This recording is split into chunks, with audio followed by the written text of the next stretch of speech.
Alors que la République démocratique du Congo célèbre ses 65 ans d'indépendance, un accord de paix vient d'être signé, ravivant espoir et interrogation. Comment interpréter cette coïncidence historique? Faut-il voir un tournant décisif vers la réconciliation nationale ou une répétition d'engagement sans le lendemain? À l'ère du bilan, que dire aux Congolais? Devons-nous espérer encore ou craindre la désillusion? Patrice Emery Lumumba, 30 juin 1960, disait ceci pendant son discours: « Nous ne sommes plus vos singes, nous ne sommes plus vos enfants, nous sommes des hommes libres. » Le Saintes Écritures, le psaume 85, 10. Amour et vérité se rencontrent, justice et paix s'embrassent. Thomas Sankara disait: un peuple qui n'a pas de mémoire n'a pas d'avenir. Nelson Mandela, 1998, disait: la paix n'est pas seulement l'absence de guerre. Tant qu'il y a la pauvreté, le racisme, la discrimination et l'exclusion, difficile de dire que nous avons la paix. Le grand philosophe Valentin Yves Mudimbe lui disait ceci: le passé ne passe pas tant qu'il n'est pas pensé. En ces jours solennels de l'indépendance du Congo, nous allons réfléchir sur un thème qui s'intitule 65 ans après l'indépendance de la RDC, entre mémoire, lutte, espérance. Que retenir de notre parcours? Que dire à notre peuple à l'aube d'un nouvel accord de paix? Le 30 juin 1960, la République démocratique du Congo a accédé à l'indépendance dans un contexte d'euphorie, d'espérance et de promesses d'un avenir libre et prospère. 65 ans plus tard, le pays commémore cet anniversaire sur un fond d'un événement majeur, la signature d'un nouvel accord de paix, censé mettre fin à des décennies de conflits armés, particulièrement à l'est du pays.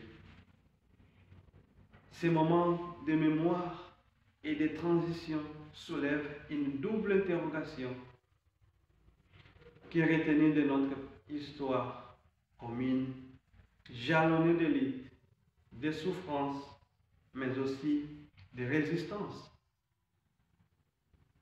Et surtout, que dire aujourd'hui aux Congolais qui oscillent entre espoir et scepticisme?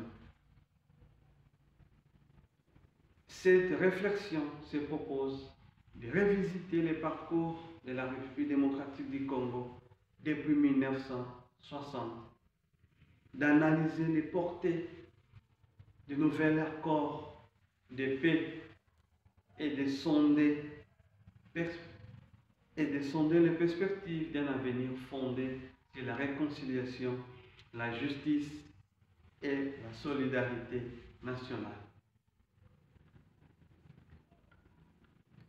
Dans cette réflexion, nous aurons 3 moments. Le premier moment, une mémoire nationale marquée par des luttes multiples. L'histoire post-indépendance du Congo est loin d'être un long fleuve tranquille. Dès le premier mois de liberté, le jeune État est plongé dans une crise politique grave.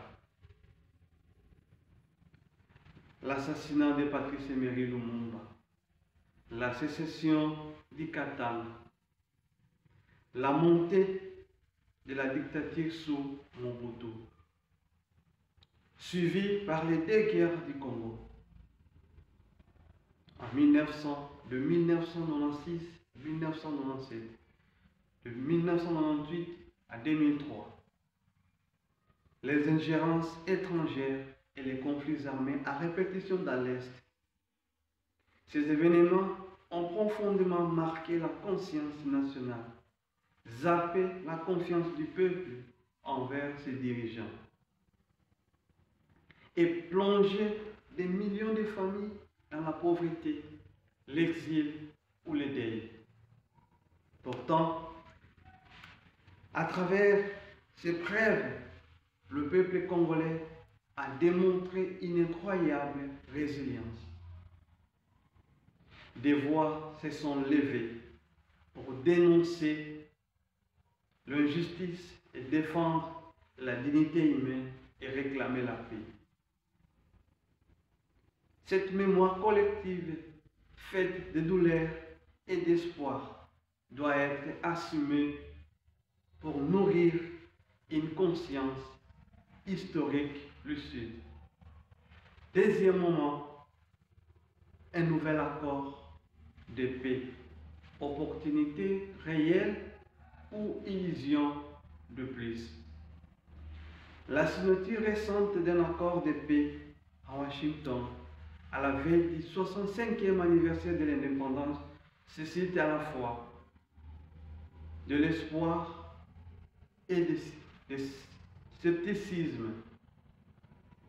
L'enthousiasme des uns est tempéré par les souvenirs des accords précédents, souvent restés lettres mortes ou trahis par des intérêts partisans. Le succès de cet accord dépendra de plusieurs conditions. La volonté politique des signataires, l'exclusivité du processus, l'implicabilité des communautés locales, la lutte contre l'impunité et surtout la restauration de la confiance entre les institutions et la population. Si ces événements sont réunis, l'accord peut marquer un véritable tournant. Sinon, il risque de devenir un épisode de plus dans les cercles de promesses non tenues. Le troisième moment, que dire aux Congolais aujourd'hui entre appel à l'espérance et devoir de vigilance? Au peuple congolais, il faut d'abord dire la vérité. Notre indépendance politique n'a pas encore produit ses fruits. Le pays dispose d'énormes ressources naturelles, mais celles-ci n'ont pas de bénéficié à la majorité.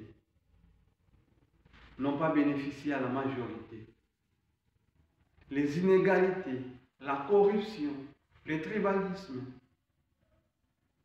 et la dépendance aux puissances extérieures continuent de freiner le développement. Pourtant, nous devons garder l'espérance. Espérance que cette fois, la paix sera réelle, durable et durable. Espérance que les jeunes prendront la relève avec intégrité. Espérance que les valeurs d'unité, de justice et de responsabilité prendront le pas sur les logiques de division. C'est à chaque Congolais qu'il appartient de veiller, de s'engager, de ne pas céder au fatalisme, car la vraie indépendance ne se décrète pas, elle se construit chaque jour par la conscience et le courage. Au terme, les 65 ans de l'indépendance de la République démocratique du Congo, nous appelle à un double devoir, celui de mémoire et celui d'action. La signature d'un nouvel accord de paix en ce moment symbolique est une invitation à tourner une page, mais pas à oublier le chapitre précédent. Le peuple congolais a besoin de vérité, de justice et de vision. Il a surtout besoin de croire à nouveau en lui-même. Ce n'est ni l'accord seul, ni l'État seul, mais une synergie collective fondée sur l'amour du pays, le respect des droits et l'engagement citoyen qui permettra de bâtir enfin une paix véritable. Espérer ne doit pas être naïveté, mais force active, et désespérer ne doit jamais devenir une option. L'avenir du Congo reste à écrire. Qu'il le soit avec courage, foi et lucidité. Compatriote René Mouyoul, que Dieu bénisse le Congo. Je vous remercie.